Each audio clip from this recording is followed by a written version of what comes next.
Hi, I'm Dr. Lindsey. This is my 500th YouTube video.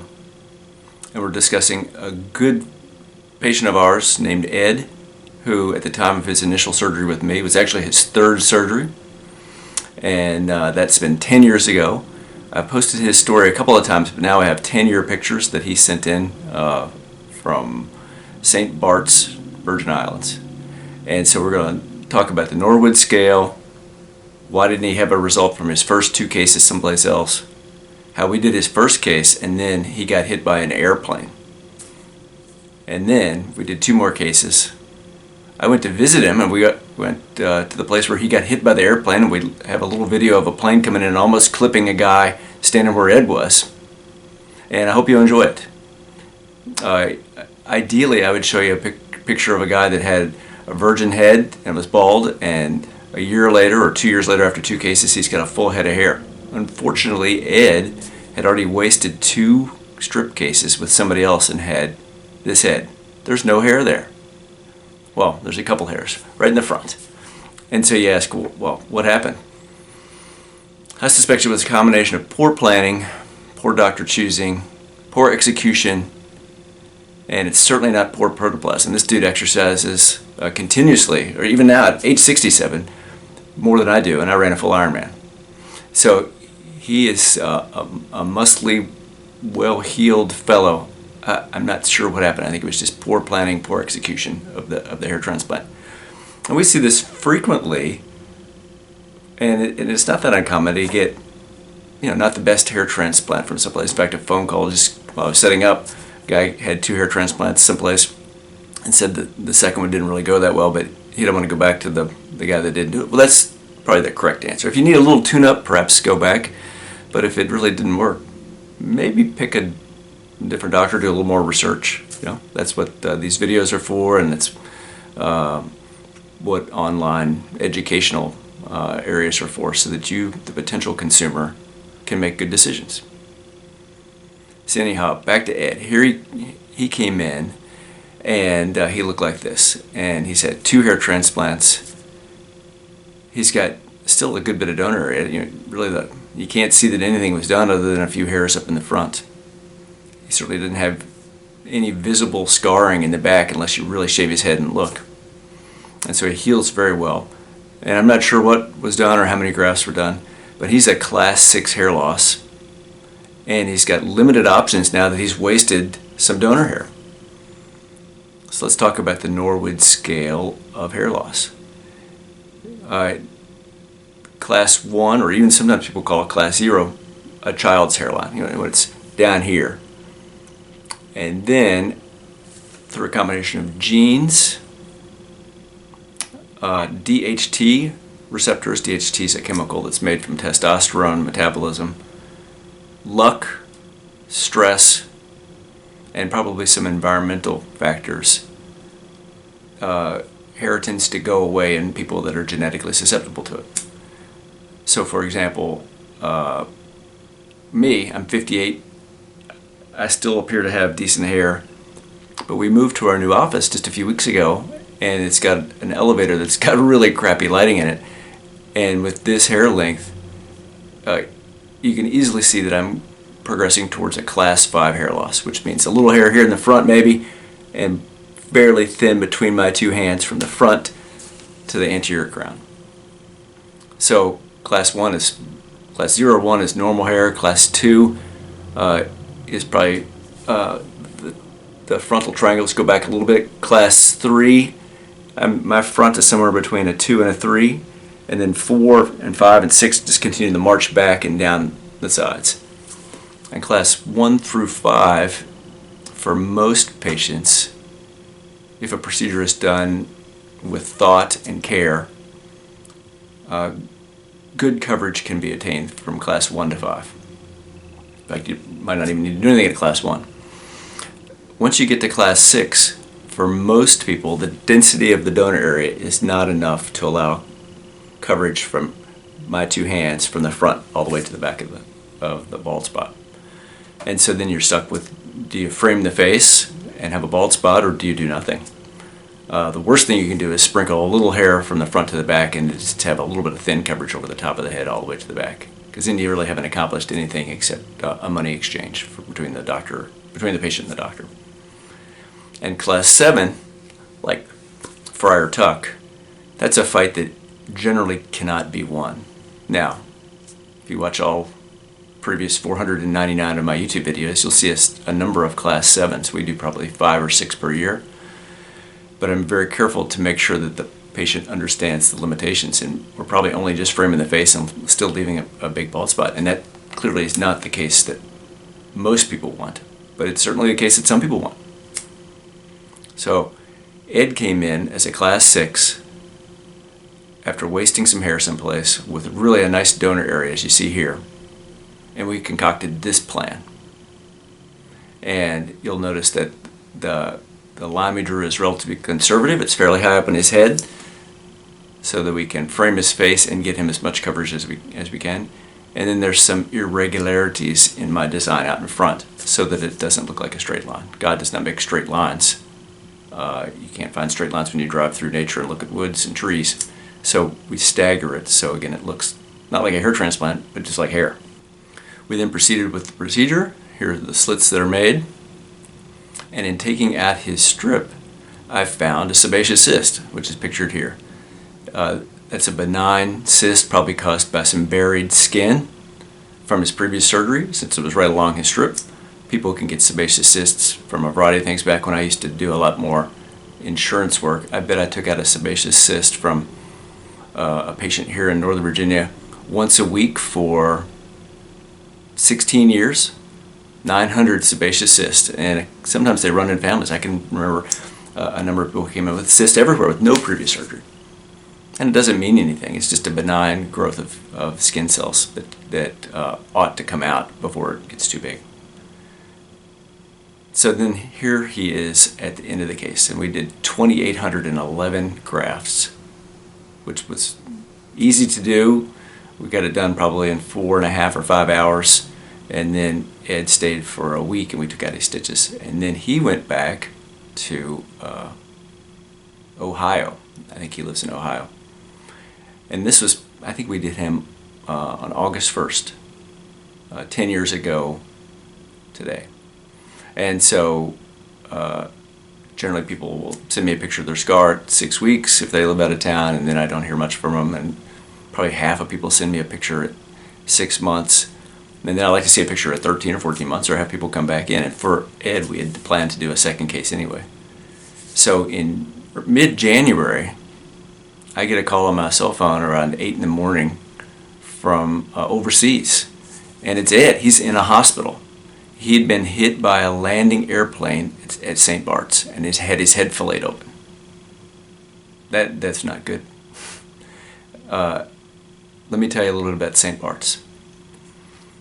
St. Bart's is a beautiful Caribbean island that has a lot more zeros behind all the real estate than the normal person can afford.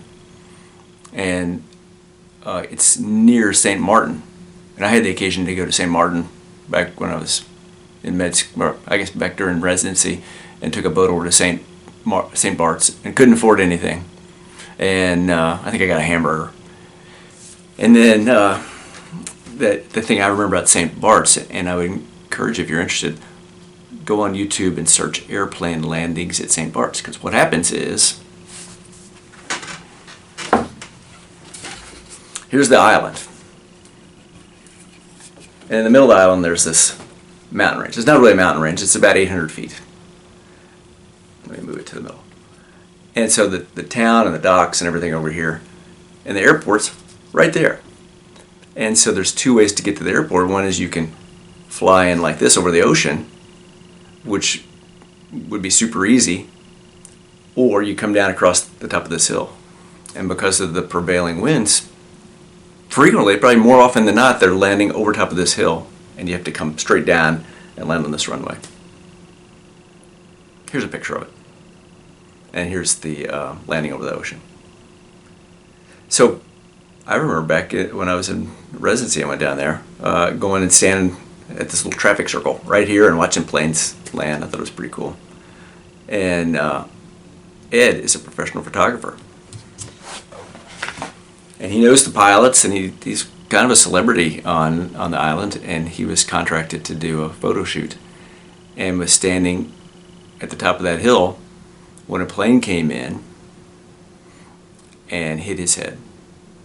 So here's a picture of an airplane, and look down at the wheel, and right underneath the wheel you can see what looks like some dude's head, and that's Ed. And then another tourist was taking pictures, and then here's a close-up.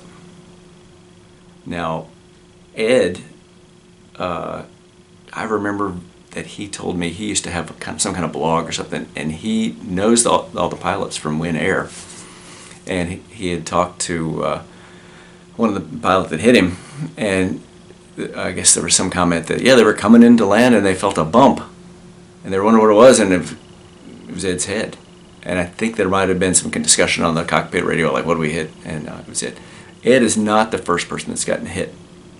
And indeed, in a few minutes, when I show you the video of me and Ed standing where he was, you'll see a guy that almost gets nailed by a plane coming in.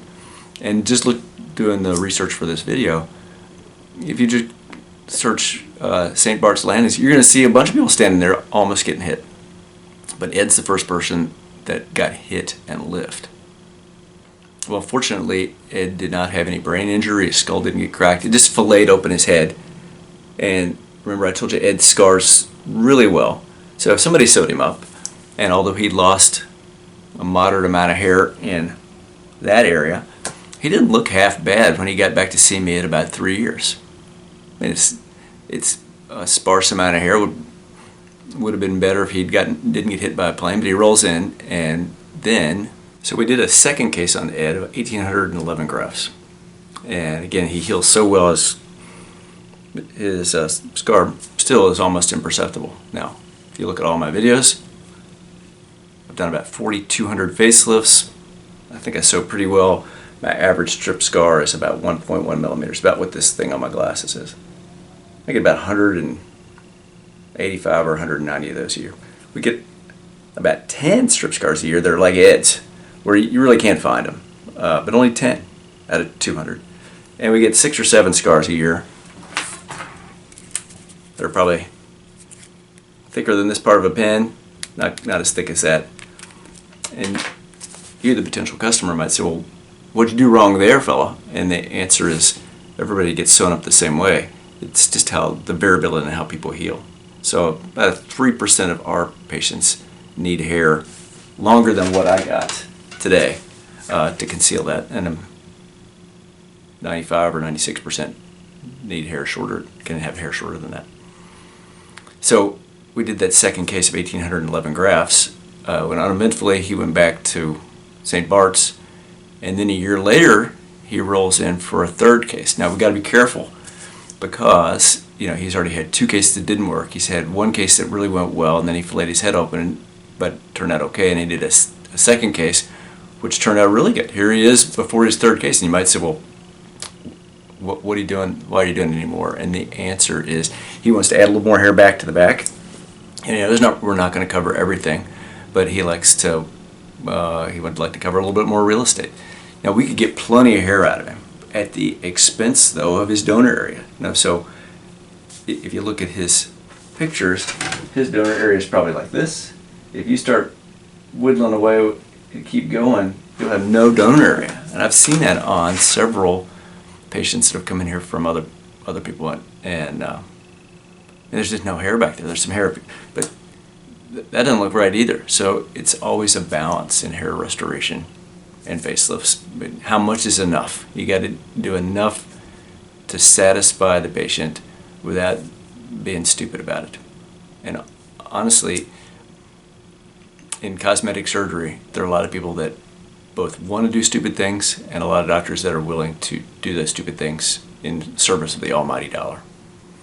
So on his third case, we got about 1,200 grafts, and we put most of them in the back. And then he's never been back to the office since then. But I had the occasion 2 years later to go on a little cruise that stopped in St. Bart's. So Ed was kind enough to pick my wife and daughter and I up and give us a locals tour of St. Bart's. Now, it ain't that big an island. Doesn't take that long, but the roads are 2-lane roads are not much bigger than the little room I'm sitting in right now. So it takes a while to get around St. Bart's. And so we went first to a beach. Here's Ed and me standing at a beach. And then we made our way around to the spot where Ed got hit. And we were careful to make sure there are no planes coming when we posted this picture. But this is looking right down, like I did back in maybe '93, looking down on the airport. There's a bunch of people there. There's Ed and me standing there. We hung out for a little while and then waited for the plane that would have hit Ed to come in and did this video. I would encourage you to watch it and then scroll back and watch it pretty slow, just that last little bit.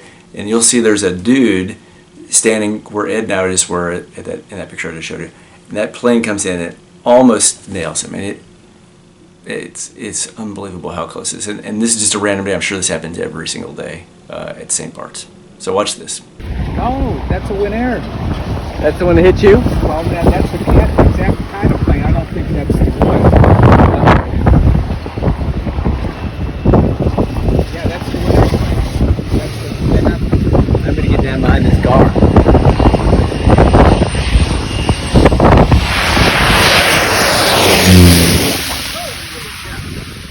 Imagine that plane coming that fast hitting you in the head. Oh my gosh. It's exactly the same thing. So that was 2020, right at the beginning of COVID. In fact, when we got there, there was no COVID testing, and the hospital was planning on 8 to 10 patients. We went over and looked at the hospital, just interested in seeing what kind of hospital they have. I do what I do. My wife's a cardiologist, and I can only imagine if they got overwhelmed, not knowing what COVID was going to do, it was going to be a bad problem. So that was 2020, and then I had the occasion to go back in 2022, same little cruise, except this time we took Wendy with us. Wendy's my nurse of 20 years now. And so here's Ed, Wendy, and me standing on the beach approach. Now you'll notice they have a sign now that says, watch out, you're going to get nailed by a plane. And that part of the beach is actually fenced off. You could still get there if you wanted to go out in the ocean and swim and stand at the end, like a lot of times people do at St. Martin.